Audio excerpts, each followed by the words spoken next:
Alright, guys and dolls, let's get back to Frankenstein by Mary Shelley, the first sci-fi novel.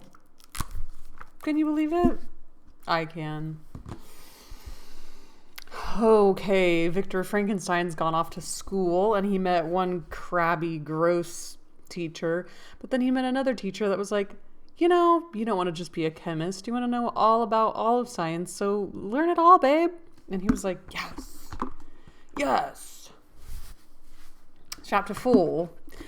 From this day, natural philosophy, and particularly chemistry, in the most comprehensive sense of the term, became nearly my sole occupation. I read with ardour those works so full of genius and discrimination which modern inquirers have written on these subjects. Both of these men are super passionate about what they're passionate about. They got passion they are so similar. No wonder they like each other or whatever. They're best friends now. I read with ardor those works full of genius and discrimination which modern inquirers have written on these subjects. I attended the lectures and cultivated the acquaintance of the men of science of the university, and I found, even in M. Kremp, a great deal of sound sense and real information, combined, it is true, with a repulsive physiognomy and manners, but not on that account the less valuable. In M. Waldman, I found a true friend. His gentleness was never tinged by dogmatism, and his instructions were given with an air of frankness and good nature that banished every idea of pedantry. In 1,000 ways, he smoothed for me the path of knowledge. If we could all be so lucky. And made the most abstruse inquiries clear and facile to my apprehension.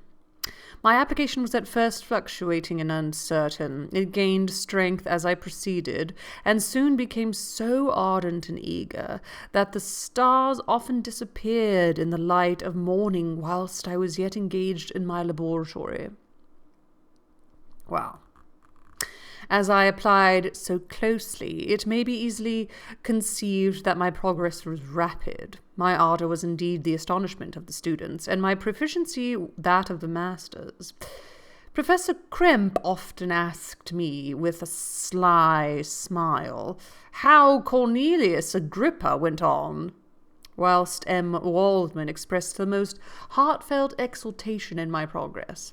2 years passed in this manner, during which I paid no visit to Geneva, but was engaged, heart and soul, in the pursuit of some discoveries which I hoped to make. None but those who have experienced them can conceive of the enticements of science. In other studies, you go as far as others have gone before you, and there is nothing more to know. But in a scientific pursuit, there is continual food for discovery and wonder. A mind of moderate capacity which closely pursues one study must infallibly arrive at great proficiency in that study. A mind of moderate capacity which closely pursues one study must infallibly arrive at a great proficiency in that study. And I, who continually sought the attainment of one object of pursuit, and was solely wrapped up in this, improved so rapidly that at the end of 2 years I made some discoveries in the improvement of some chemical instruments, which procured me a great esteem and admiration at the university. Good for him. When I had arrived at this point, and had become as well acquainted with the theory and practice of natural philosophy as depended on the lessons of any of the professors at Ingolstadt, my residence there being no longer conducive to my improvements, I thought of returning to my friends and my native town, when an incident happened that protracted my stay. Ooh, intrigue. Full of intrigue, this book. One of the phenomena which had peculiarly attracted my attention was the structure of the human frame. and indeed any animal endued with life. Whence, I often asked myself, did the principle of life proceed? It was a bold question, and one which had ever been considered as a mystery. Yet with how many things are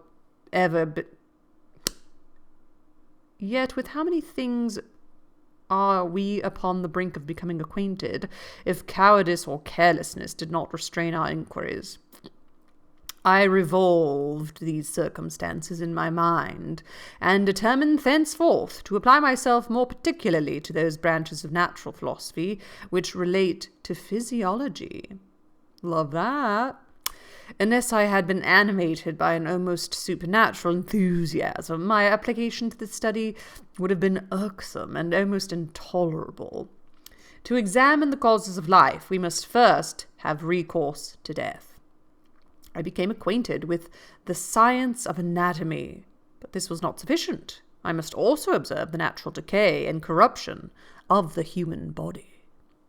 In my education, my father had taken the greatest precautions that my mind should be impressed with no supernatural horrors. I do not ever remember to have trembled at a tale of superstition, or to have feared the apparition of a spirit. Darkness had no effect upon my fancy, and a churchyard was to me merely the receptacle of bodies deprived of life, which, from being the seat of beauty and strength, had become food for the worm. Now I was led to examine the cause and progress of this decay, and forced to spend days and nights in vaults and charnel houses. My attention was fixed upon every object the most insupportable to the delicacy of the human feelings.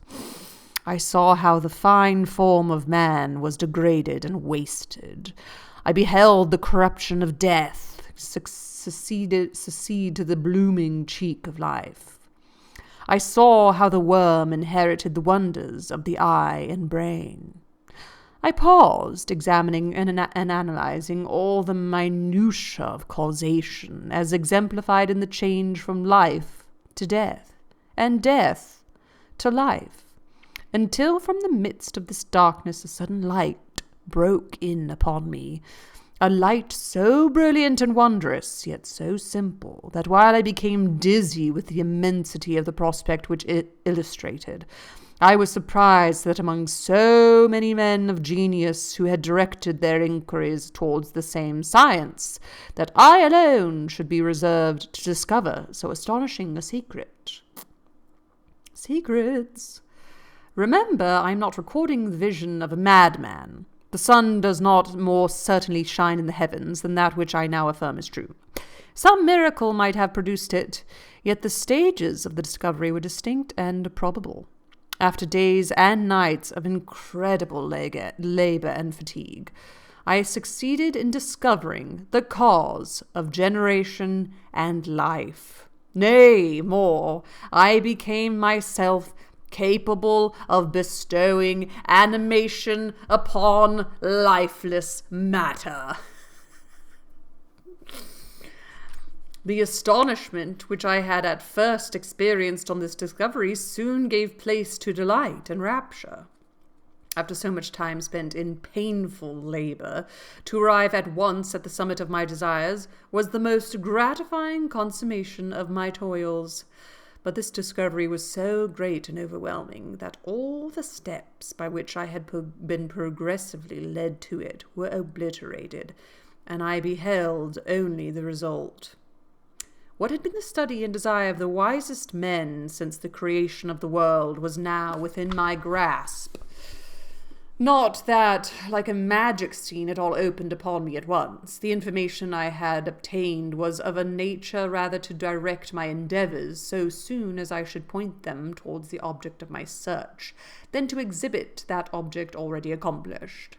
I was like the Arabian who had been buried with the dead and found a passage to life, aided only by one glimmering and seemingly ineffectual light. I see by your eagerness and the wonder and hope which your eyes express, my friend, that you expect to be informed of the secret with which I am acquainted. That cannot be. Listen patiently until the end of my story, and you will easily perceive why I am reserved upon that subject. I will not lead you on, unguarded and ardent as I then was, to your destruction and infallible misery. Learn from me, if not by my precepts, at least by my example, how dangerous is the acquirement of knowledge, and how much happier that man is who believes his native town to be the world, than he who aspires to become greater than his nature will allow. When I found so astonishing a power placed within my hands, I hesitated a long time concerning the manner in which I should employ it. Although I possessed the capacity of bestowing animation, yet to prepare a frame for the reception of it, with all its intricacies of fibers, muscles, and veins, still remained a work of inconceivable difficulty and labor. I doubted at first whether I should attempt the creation of a being like myself, or one of simpler organization. But my imagination was too much exalted by my first success to permit me to doubt of my ability to give life to an animal as complex and wonderful as man. The materials at present within my command hardly appeared adequate to so arduous an undertaking, but I doubted not that I should ultimately succeed. I prepared myself for a multitude of reverses. My operations might be incessantly baffled, and at last my work be imperfect. Yet when I considered the improvement which every day takes place in science and mechanics, I was encouraged to hope my present attempts would at least lay the foundations of future success. Nor could I consider the magnitude and complexity of my plan as an argument of its impracticability. It was with these feelings that I began the creation of a human being. As the minuteness of the parts formed a great hindrance to my speed, I resolved, contrary to my first intention, to make the being of a gigantic stature, that is to say, about 8 feet in height, and proportionably large. He would have a big Von Stucker, or whatever he says. He would have a huge Von Stucker. It's such a good movie. After having formed this determination and having spent some months in successfully collecting and arranging my materials, I began. No one can conceive the variety of feelings which bore me onwards like a hurricane in the first enthusiasm of success. Life and death appeared to me ideal bounds, which I should first break through and pour a torrent of light into our dark world.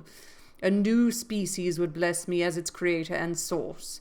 Many happy and excellent natures would owe their being to me.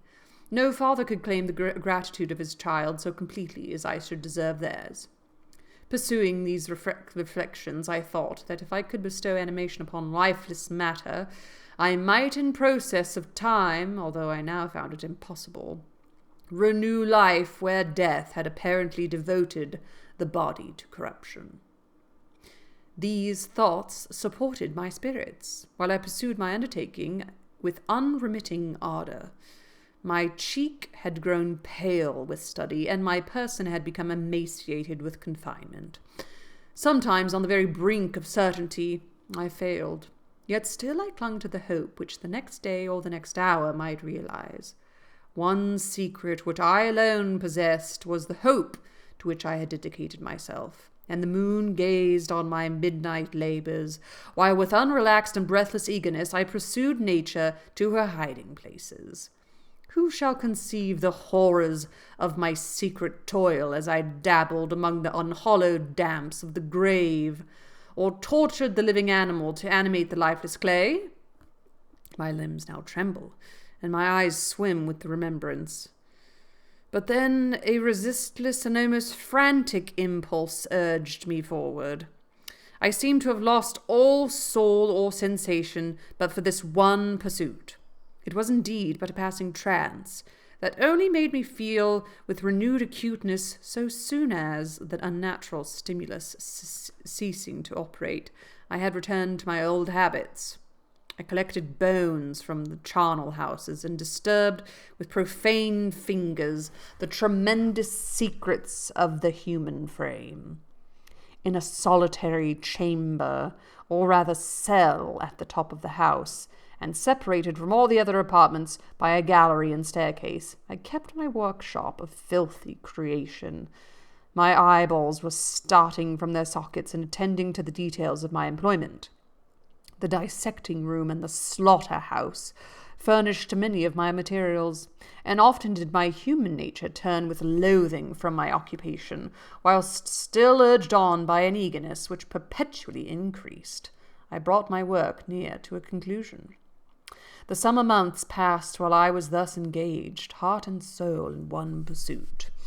It was a most beautiful season. Never did the fields bestow a more plentiful harvest, or the vines yield a more luxuriant vintage. But my eyes were insensible to the charms of nature, and the same feelings which made me neglect the scenes around me caused me also to forget those friends who were so many miles absent, and whom I had not seen for so long a time. I knew my silence disquieted them, and I will remember the words of my father. I know that while you are pleased with yourself, and you will think of us with affection, and we shall hear regularly from you, you must pardon me if I regard any interruption in your correspondence as proof that your other duties are equally neglected. I knew well, therefore, that what would be my father's feelings, but I could not tear my thoughts from my employment, loathsome in itself, but which had taken an irresistible hold of my imagination. I wished, as it were, to procrastinate all that related to my feelings of affection until the great object which swallowed up every habit of my nature should be completed. We all know that feeling. I then thought my father would be unjust if he ascribed my neglect to vice or faultiness on my part, but I am now convinced that he was justified in conceiving that I should not be altogether free from blame. A human being in perfection ought always to preserve a calm and peaceful mind, and never to allow passion or a transitory desire to disturb his tranquillity. I do not think that the pursuit of knowledge is an exception to this rule. If the study to which you apply yourself has a tendency to weaken your affections and to destroy your taste for those simple pleasures in which no alloy can possibly mix, then that study is certainly unlawful, that is to say, not befitting to the human mind. If this rule were always observed, if no man allowed any pursuits whatsoever to interfere with the tranquillity of his domestic affections, Greece had not been enslaved. Caesar would have spared his country. America would have been discovered more gradually, and the empires of Mexico and Peru had not been destroyed. Thank you, Mary Shelley. But I forget that I am moralizing in the most interesting part of my tale, and your looks remind me to proceed.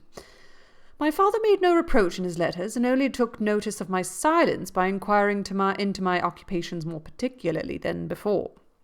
Winter, spring, and summer passed away during my labours, but I did not watch the blossom or the expanding leaves.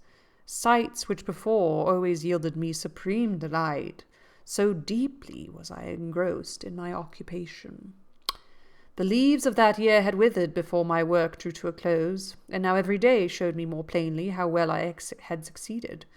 But my enthusiasm was checked by my anxiety, and I appeared rather like one doomed by slavery to toil in the mines, or any other unwholesome trade that an artist occupied by his favourite employment. Every night I was oppressed by a slow fever, and I became nervous to a most painful degree.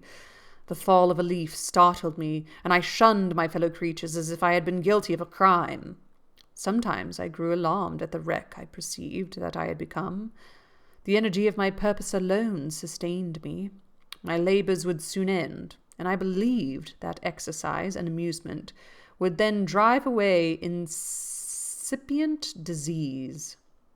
And I promised myself both of these when my creation should be complete. This is a page turner, huh? Let's do one more chapter. This is really good. Let's just see how long this chapter is. Yes, one more chapter. Let's be naughty and read 2 chapters in a row. Chapter 5. It was on a dreary night of November that I beheld the accomplishment of my toils. With an anxiety that almost amounted to agony, I collected the instruments of life around me, that I might infuse a spark of being into the lifeless thing that lay at my feet. It was already 1 a.m. The rain pattered dismally against the panes, and my candle was nearly burnt out, when, by the glimmer of the half-extinguished light, I saw the dull yellow eye of the creature open. It breathed hard, and a convulsive motion agitated its limbs. How can I describe my emotions at this catastrophe, or how delineated the wretch whom with such infinite pains and care I had endeavoured to form? His limbs were in proportion, and I had selected his features as beautiful. Beautiful, great God! His yellow skin scarcely covered the work of his muscles and arteries beneath.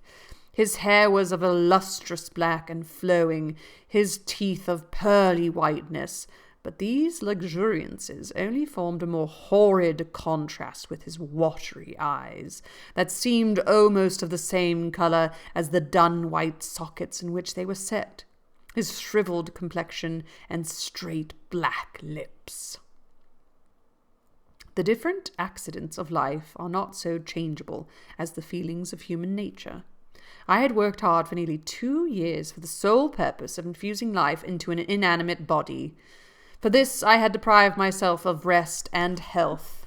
I had desired it with an ardour that far exceeded moderation. But now that I had finished, the beauty of the dream vanished, and breathless horror and disgust filled my heart. Unable to endure the aspect of the being I had created, I rushed out of the room and continued a long time traversing my bedchamber, unable to compose my mind to sleep.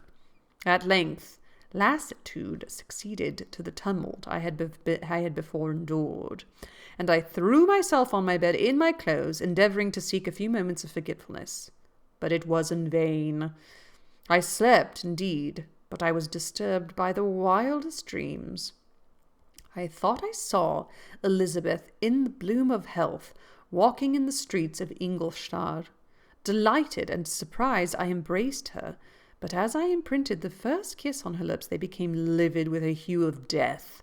Her features appeared to change, and I thought that I had held the corpse of my dead mother in my arms. A shroud enveloped her form, and I saw the grave worms crawling in the folds of flannel. I started from my sleep with horror. A cold dew covered my forehead, my teeth chattered, and every limb became convulsed. Like he's the monster waking up. When, by the dim and yellow light of the moon, as it forced its way through the window shutters, I beheld the wretch, the miserable monster whom I had created. He held up the curtain of the bed, and his eyes, if eyes they may be called, were fixed on me.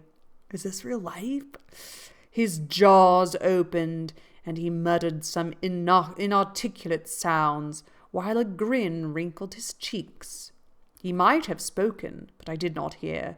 One hand was stretched out, seemingly to detain me, but I escaped and rushed downstairs. I took refuge in the courtyard belonging to the house which I inhabited, where I remained during the rest of the night, walking up and down in the greatest agitation, listening attentively, catching and fearing each sound as if it were to announce the approach of the demoniacal corpse to which I had so miserably given life. Oh, no mortal could support the horror of that countenance. A mummy, again endued with animation, could not be so hideous as that wretch. I had gazed on him while unfinished. He was ugly then, but when those muscles and joints were rendered capable of motion, it became a thing such as even Dante could not have conceived. I haven't read that book either. I should put that on the list. I passed the night wretchedly. Sometimes my pulse beat so quickly and hardily that I felt the palpitation of every artery. At others, I nearly sank to the ground through languor and extreme weakness. Mingled with this horror, I felt the bitterness of disappointment. Dreams that had been my food and pleasant rest for so long a space were now become a hell to me, and the change was so rapid, the overthrow so complete. Morning, dismal and wet, at length dawned, and discovered to my sleepless and aching eyes the church of Ingolstadt, its white steeple and clock, which indicated the 6th hour. The porter opened the gates of the court, which had that night been my asylum, and I issued into the streets, pacing them with quick steps, as if I sought to avoid the wretch whom I feared every turning of the street would present to my view.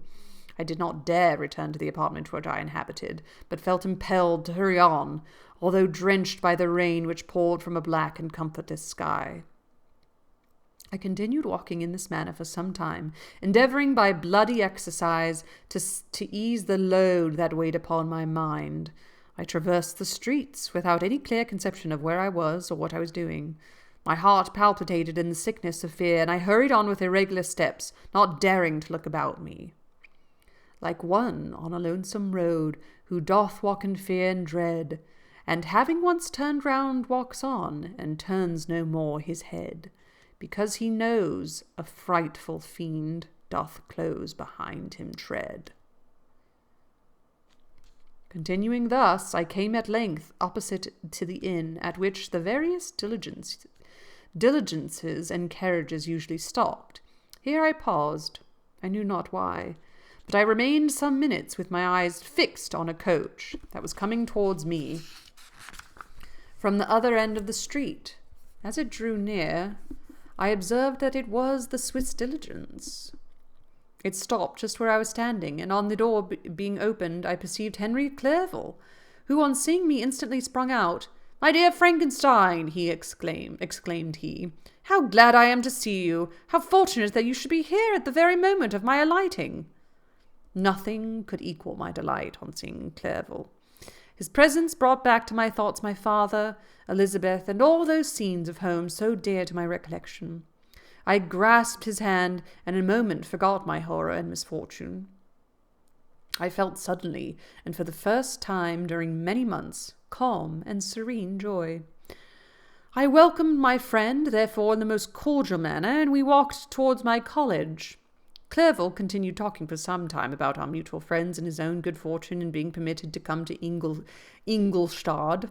"You may easily believe," said he, "how great was the difficulty to persuade my father that all necessary knowledge was not comprised in the noble art of bookkeeping, and indeed I believe I left him incredulous to the last, for his constant answer to my unwearied entreaties was the same as that of the Dutch schoolmaster in The Vicar of Wakefield. I have 10,000 florins a year without Greek. I eat heartily without Greek." But his affection for me at length overcame his dislike of learning, and he has permitted me to undertake a voyage of discovery to the land of knowledge. It gives me greatest delight to see you, but tell me how you left my father, brothers, and Elizabeth. Very well, and very happy, only a little uneasy that they hear from you so seldom. By the by, I mean to lecture you a little upon their account myself. But, my dear Frankenstein, continued he, stopping short and gazing full in my face, I did not before remark how very ill you appear, so thin and pale. You look as if you've been watching for several nights. You have guessed right. I have lately been so deeply engaged in one occupation that I have not allowed myself sufficient rest, as you see. But I sincerely hope, that all these employments are now at an end, and I am at length free. I trembled excessively. I could not endure to think of, and far less to allude to, the occurrences of the preceding night. I walked with quick pace, and we soon arrived at my college. I then reflected, and the thought made me shiver, that the creature whom I had left in my apartment might still be there, alive and walking about. I dreaded to behold this monster, but I feared still more that Henry should see him. Entreating him, therefore, to remain a few minutes at the bottom of the stairs, I darted up towards my own room. My hand was already on the lock of the door before I recollected myself. Then I paused, and a cold shivering came over me. I threw the door forcibly open, as children are accustomed to do when they expect a spectre to stand in waiting for them on the other side. But nothing appeared. I stepped fearfully in. The apartment was empty, and my bedroom was also freed from its hideous guest. I could hardly believe that so great a good fortune had befallen on me. Good fortune could have befallen me. But when I became assured that my enemy had indeed fled, I clapped my hands for joy and ran down to Clerval. We ascended into my room, and the servant presently brought breakfast, but I was unable to contain myself. It was not joy only that possessed me. I felt my flesh tingle with excess of sensitiveness, and my pulse beat rapidly. Clerval at first attributed my unusual spirits to joy on his arrival, but when he observed me more attentively, he saw a wildness in my eye for which he could not account. My loud, unrestrained, heartless laughter frightened and astonished him. "My dear Victor," cried he, "what for God's sake is the matter? Do not laugh in that manner. How ill are you? No, how ill you are! What is the cause of all this?" "Do not ask me," cried I, putting my hands before my eyes, for I thought I saw the dreaded spectre glide into the room. "He can tell. Oh, save me, save me!" I imagined that the monster seized me. I struggled furiously and fell down in a fit. Poor Clerval. What must have been his feelings? A meeting which he anticipated with such joy, so strangely turned to a bitterness. But I was not the witness of his grief, for I was lifeless, and did not recover my senses for a long, long time.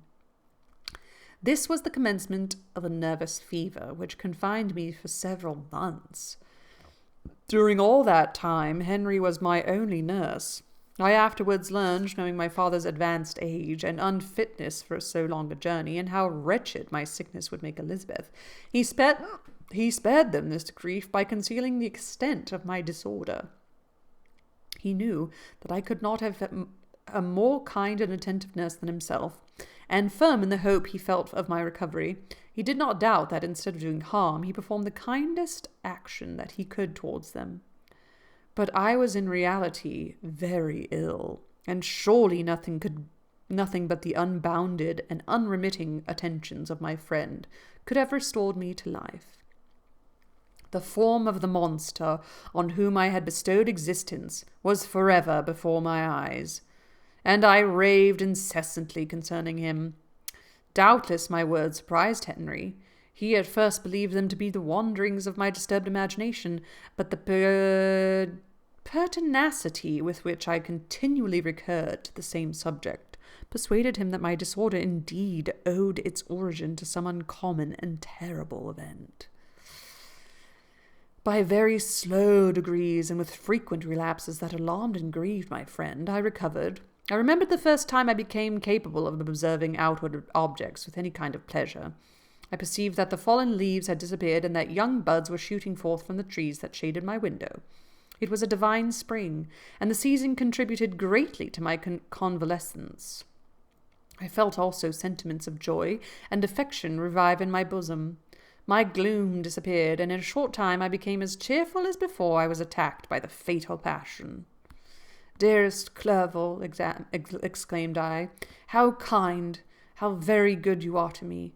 This whole winter, instead of being spent in study, as you promised yourself, has been consumed in my sick room. How shall I ever repay you? I feel the greatest remorse for the disappointment of which I have been the occasion. But will you forgive me? You will repay me entirely if you do not discompose yourself, but get well as fast as you can, and since you appear in such good spirits, I may speak to you on one subject, may I not?" I trembled. One subject, what could it be?